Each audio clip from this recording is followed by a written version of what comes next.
Naruto chunin এক্সামের top 5 strongest character.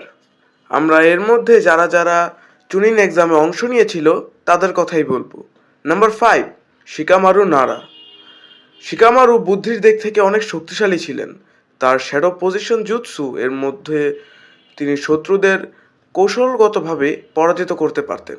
যদিও তার শক্তি শারীরিক দিক থেকে কম ছিল, তবে তার কৌশলগত দক্ষতা তাকে পরীক্ষায় সেরা হিসেবে প্রমাণিত করেছিল। কিবা ইনোজুকা, ওই কুত্তাওয়ালা পোলাটা। কিবা তার পশু আকামারু এর সাথে সম্মিলিতভাবে শক্তিশালী কৌশল ব্যবহার করেছিল। তার শারীরিক শক্তি এবং দারুণ সংবেদনশীলতা তাকে শক্তিশালী করে তুলেছিল। নাম্বার 3, নারুটো উজুমাকি, আমাদের মেইন ক্যারেক্টার। যদিও তখনও সম্পূর্ণভাবে শক্তিশালী নয়, কিন্তু নারুটো তার শক্তিশালী কিউবি শক্তি দিয়ে চুনিন এক্সামে প্রমাণ দিয়েছিল। তার অটুট মনোবল এবং সংগ্রামের ক্ষমতা তাকে অনেক শক্তিশালী করে তুলেছিল। Number 2, সাসকে Uchiha.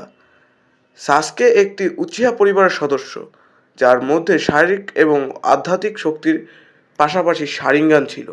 সাসুকের দ্রুততা, শক্তিশালী কৌশল এবং যুদ্ধে টেকনিক্যাল দক্ষতা তাকে চুনিন এক্সামে সবচেয়ে শক্তিশালী প্রতিযোগীদের মধ্যে একজন বানিয়েছিল। তো বলা যাক নাম্বার 1, গারা।